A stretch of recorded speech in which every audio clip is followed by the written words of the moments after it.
नमस्कार दोस्तों, स्वागत है आपका बॉन्साई ब्लेसिंग्स में। तो दोस्तों, आज की वीडियो है हमारी कोकोपीट के ऊपर, जिसमें हम ये जानेंगे कि आज के टाइम पे गार्डनिंग के जितने भी लवर्स हैं वो कोकोपीट के पीछे इतने दीवाने क्यों हैं।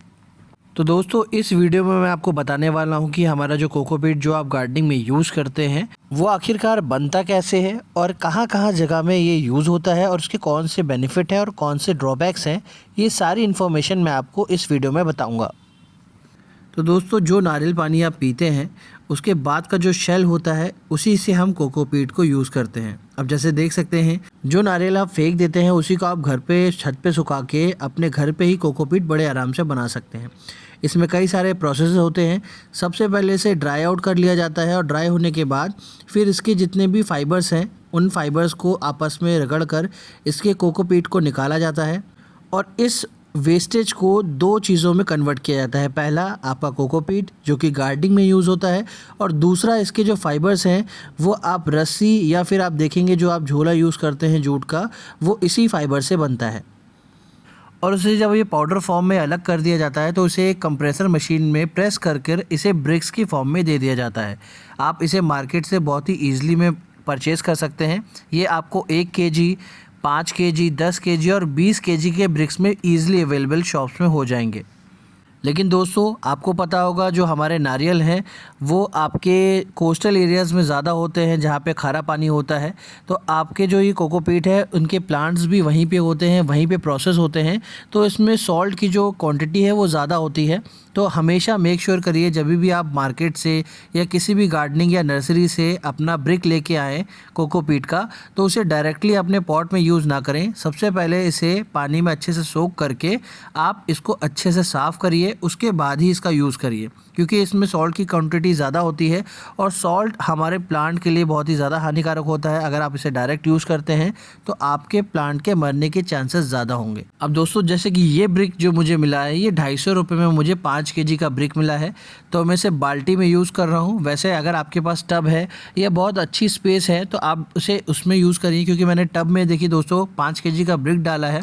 और मैं धीरे धीरे जैसे जैसे इसमें पानी डालूंगा तो ये एक्सपेंड होना चालू हो जाएगा। और इसके एक्सपेंड होने का जो रेशियो है 5 है, मतलब अगर 5 केजी का है तो 5:5 की रेशियो में और एक्सपेंड हो जाएगा। तो कोशिश करिए कि ज़्यादा बड़ा टब लीजिए, क्योंकि मेरा ब्रिक 5 केजी का है और मेरा जो बाल्टी है वो इतनी बड़ी नहीं है। तो अब धीरे धीरे देखिए मैंने इसमें पानी डाल दिया तो ये ज़्यादा स्टक हो गया था, तो इसे मुझे प्रेशर लगा के फिर से बाहर निकालना पड़ा था, जो कि मेरे लिए थोड़ी प्रॉब्लम क्रिएट कर दिया था। तो इसलिए अगर आप 5 केजी का ब्रिक ला रहे हैं तो जो भी चीज़ आप यूज़ कर रहे हैं आप कोशिश करिए कि आप उसे बड़ा यूज़ करें। अब जैसे कि ये बाल्टी 20 लीटर की है और मैंने 5 केजी का इसमें अपना ब्रिक डाल दिया है, तो ब्रिक एक्सपेंड हो गया और बाल्टी में फंस गया है। तो आप कोशिश करिए, अगर आपका ब्रिक छोटा है तो आप 20 केजी की जो बाल्टी है उसे आप यूज़ कर सकते हैं। अब देखिए, मेनली जो कोकोपीट यूज़ होता है वो आपकी सीडलिंग को तैयार करने में होता है, क्योंकि सीड्स को जर्मिनेट करने के लिए नाइट्रोजन की मात्रा नहीं चाहिए होती है। तो इसमें आप डायरेक्टली आप सीड डालेंगे तो इसमें 90 to 80% आपकी सीड जर्मिनेशन हो जाती है।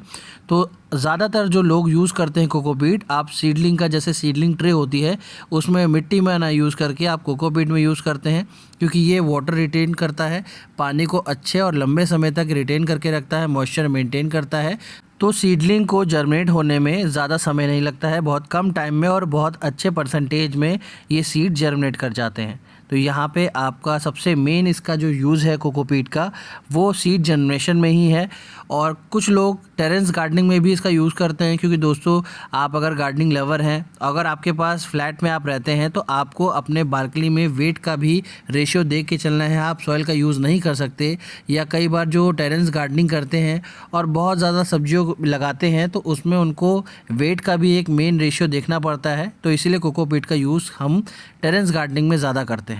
अब देखिए, इस बाल्टी में मैंने जो 5 केजी का ब्रिक अपना डाला था वो कैसे स्टक हो गया है, तो इसीलिए मैं समझ गया हूँ कि इसमें ये प्रॉपर नहीं हो पाएगा, इसलिए मैंने इसे बाहर निकाल दिया है। और धीरे धीरे जितना कोकोपीट ने पानी को एब्जॉर्ब कर लिया उतना तो मैं इसे निकाल ले रहा हूँ, और बाकी के ब्रिक को मैं बालकनी में धीरे धीरे पानी डाल के एक्सपेंड करूँगा और इसे अच्छे से धोऊँगा, ताकि इसमें नमक के जो कंटेंट है वो अच्छे से वॉश आउट हो सकें, जो कि हमारे प्लांट के लिए अच्छे नहीं होते हैं। और इसे अच्छे से धोने के बाद मैं इसे पानी निचोड़ने के बाद इसे धूप भी लगाऊंगा।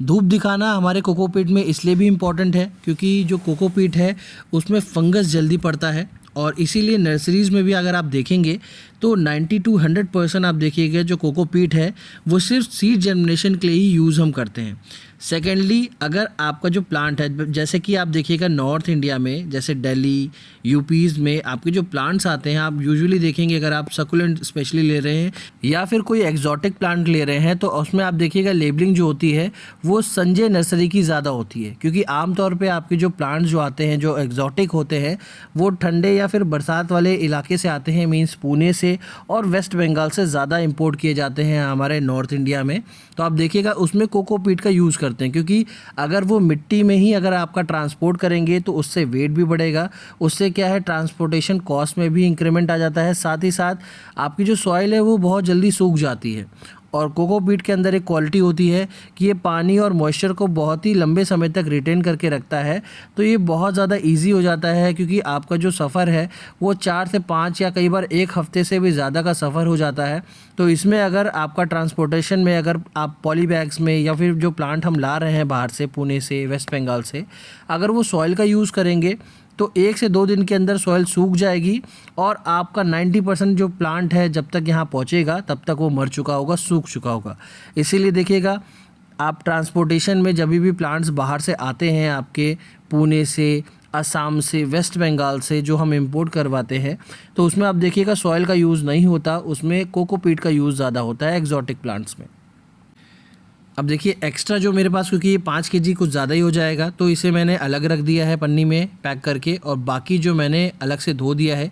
इसे बालकनी में मैं अच्छे से एक बार क्या करूँगा वॉश आउट करके इसे अच्छे से धूप दिखाऊँगा।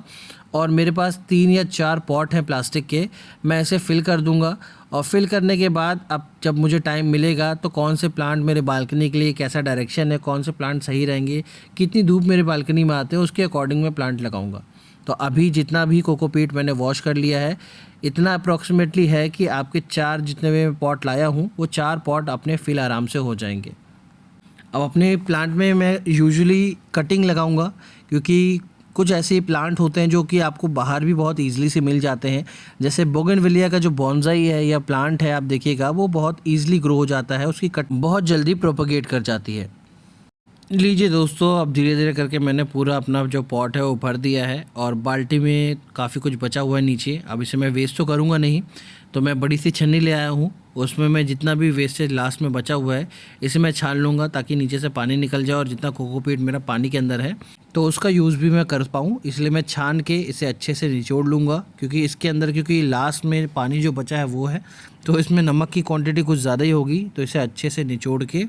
फिर मैं डायरेक्टली जो मैंने पॉट अपने फिल किए हैं उसमें मैं डाल दूँगा।